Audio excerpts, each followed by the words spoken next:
গঙ্গা নদী ভারতের দীর্ঘতম ও শ্রেষ্ঠ নদী হল গঙ্গা, যার মোট দৈর্ঘ্য হল 25 কিলোমিটার। উত্তরাখণ্ডের উত্তরকাশী জেলার গঙ্গোত্রী হিমবাহের গোমুখ-গুহা থেকে গঙ্গা নদীর উৎপত্তি।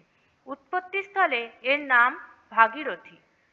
গঙ্গা নদীর উৎপত্তি উত্তরাখণ্ড রাজ্যের গঙ্গোত্রী হিমবাহের 19 কিমি দূরে গোমুখ গুহা থেকে ভাগীরথী নদী উৎপন্ন হয়েছে। গঙ্গোত্রী হিমবাহ উত্তরাখণ্ড রাজ্যের সবচেয়ে বড় হিমবাহ এবং ভারতের দ্বিতীয় বৃহত্তম হিমবাহ। এর দৈর্ঘ্য 30 কিলোমিটার, চওড়া 2 কিলোমিটার। আমরা জানি যে গঙ্গা নদী গঙ্গোত্রী হিমবাহের গোমুখ গুহা থেকে উৎপন্ন হয়েছে। এটাই সাধারণত পরীক্ষায় আসে যে গঙ্গা নদীর উৎপত্তি হিসাবে কোশ্চেন এলে আমরা গোমুখ গুহা লিখি, কিন্তু গঙ্গোত্রী হিমবাহের গোমুখ গুহা থেকে কিন্তু ভাগীরথী নদী উৎপত্তি লাভ করেছে। আর গঙ্গা নদী হচ্ছে অনেকগুলি নদীর একটা মিলিত জলধারা, যেটা কিনা পরবর্তীকালে গঙ্গা নদী নামে পরিচিত হয়েছে। আর এই জলধারাগুলির মধ্যে প্রধান জলধারা হচ্ছে ভাগীরথী নদী। সেই জন্যই ভাগীরথীর যে উৎসস্থল অর্থাৎ গঙ্গোত্রী হিমবাহের গোমুখ গুহা, সেটাকেই কিন্তু গঙ্গার উৎস হিসাবে ধরা হয়ে থাকে। অনেকগুলি জলধারার মিলিত প্রবাহের নাম হচ্ছে ভাগীরথী নদী। প্রথমে ভাগীরথী নদী কেদার তাল থেকে উৎপন্ন কেদার গঙ্গা গঙ্গোত্রী নামক স্থানে ভাগীরথী নদীর সাথে কিন্তু মিলিত হয়েছে। এটা হচ্ছে কেদারনাথ তাল বা কেদার গঙ্গা, এখান থেকে এসে কিন্তু ভাগীরথী নদীর সাথে মিলিত হয়েছে। পরবর্তীতে উত্তরকাশী জেলায় টেকনোরা মেলা থেকে জাহ্নবী রিভার নামে বা জাহ্নবী রিভারকে অনেক সময় জাত গঙ্গা বলা হয়েছে, যেটা কিন্তু ভারংঘাটি নামক জায়গায় মিলিত হয়েছে। এই যে জাত গঙ্গা ভারংঘাটি নামক স্থানে কিন্তু মিলিত হয়েছে। এরপরে শিয়া গঙ্গা ঝালা নামক স্থানে মিলিত হয়।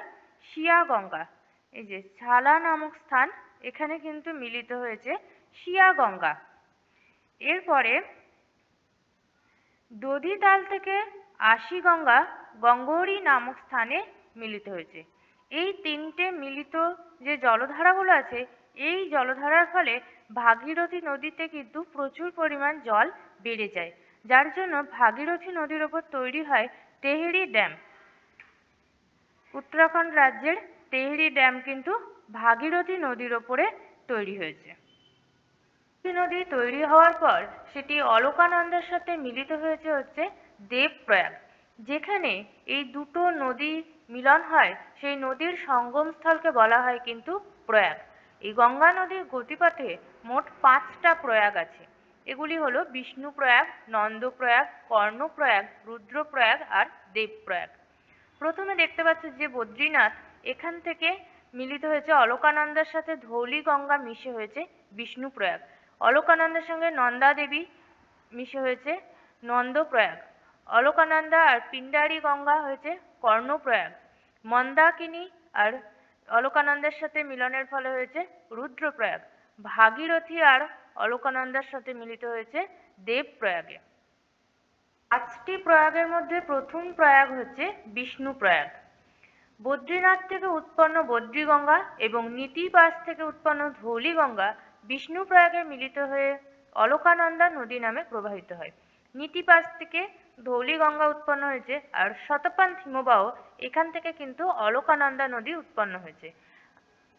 বদ্রীনাথের বদ্রীগঙ্গা আর ধৌলিগঙ্গা মিলিত হয়েছে এই অলকানন্দা নদী, এবং এই শতপথ হিমবাহ থেকে অলকানন্দা নদীর প্রবাহপথ শুরু হয়েছে। তাই বিষ্ণুপ্রয়াগে যে দুটি নদী মিলিত হয় সেটি হচ্ছে অলকানন্দা প্লাস ধৌলিগঙ্গা।